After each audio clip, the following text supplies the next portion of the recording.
Hey, it's Mike Stiles. Here's the Content Marketing Quickie for the week ending August 4th. You know why some of the biggest U.S. publishers like Gannett, Dow Jones, and New York Times hate Brave software and send it a cease and desist letter? I'll tell you why. Because Brave has a browser that's all about stopping ad targeting and people tracking. It just got $4.5 million more to keep working on it. Jack Marshall reports that founder Brendan Eich isn't waging a war on advertising or trying to hurt publishers' revenue. In fact, he says he's helping them because all this data is being shared and that doesn't benefit anybody but the arbitrageurs. Brave intends to get ads in front of people, but in a more privacy-conscious way. Meanwhile, his browser speeds desktop browsing up to 60% and mobile browsing up to 300% because it's not bogged down by the third parties. Programmatic advertising is the data-driven automated marketing dream, right? Well, not for everybody, because it's geared toward platforms that have mass audiences.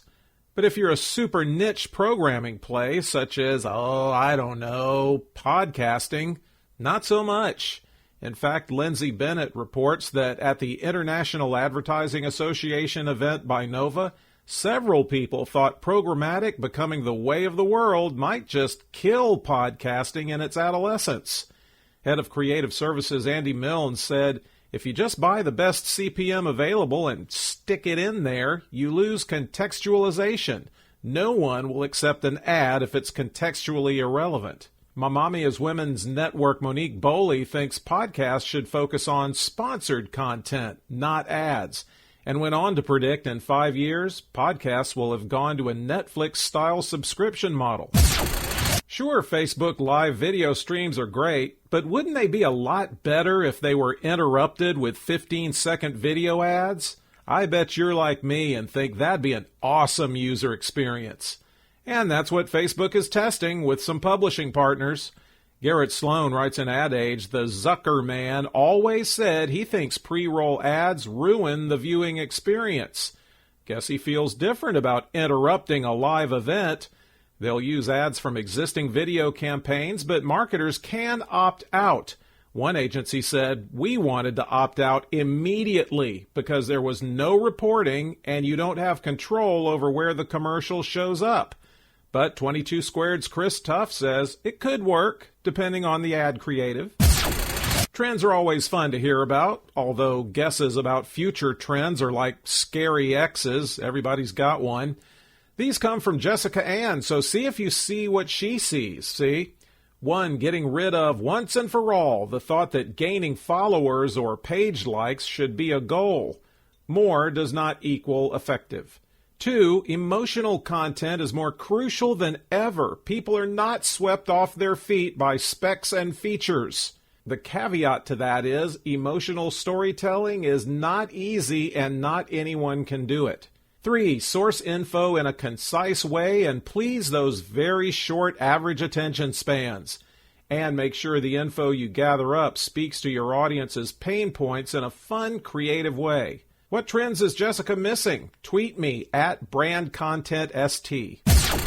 What do we want? Seamless, continuous experiences across multiple devices. When do we want it? A couple of years ago. But the Mobile Advertising Around the Globe 2016 report from Marin Software says you better know the strengths and weaknesses of each channel and how people are using them. Peggy Ann Saltz reports apps make up about 90% of all time spent on mobile. So, how's your app ad game?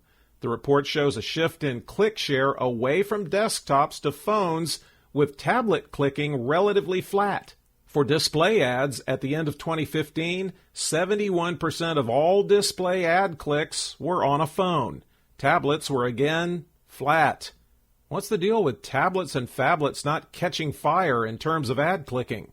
The report says by the end of 2016, 45% of all ad dollars will be spent on smartphones, moving it ahead of desktops. I like Bill Carmody. You know why? 'Cause he validates me. Forever I've griped to whoever will listen, which is nobody, that Facebook's a giant bait and switch on marketers. Spend money to get people to join Facebook, build their user base, then be forced to pay to get content your fans literally ask to see in front of your own audience. Seriously? Well, Bill says, consider the possibility Facebook's a colossal waste of money and we're all getting played.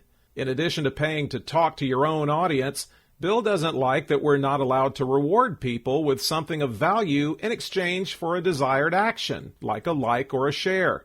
API won't work with Twitter, app restrictions, access to customer data. He's got a lot of issues, mostly about rising tolls to reach your audience and perpetually changing rules so you can't ever really stick to your Facebook strategy. Preach it. Eventually, a format gets so hot that even LinkedIn gets in on the action. The now Microsoft-owned professional social network launched a standalone app that lets their influencers, influential people, not you or me, record, post, and share 30-second video clips of their highly sought-after thoughts. VentureBeat says it might expand to us lowlifes later on. On the viewer side, you watch these videos from people you follow right there in your feed. And then afterwards, you're shown other videos on that same topic that you might like. LinkedIn Senior Product Manager Jasper Sherman-Presser says videos you can embed is on the roadmap.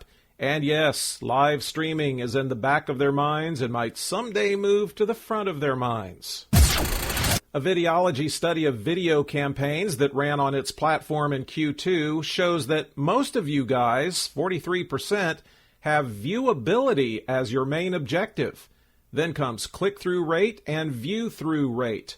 Of the campaigns looking for viewability, the vast majority defined that as the MRC standard of half of pixels on the screen for 2 or more consecutive seconds. Over half of campaigns targeted by behavior, while there was a 115% annual jump in those measuring demographic targeting with Nielsen or ComScore, kind of like TV. Cross-screen advertising saw a 20% annual rise, with most being the big combo meal of PC, mobile, and connected TV. That's it. The transcript is at MikeStiles.com.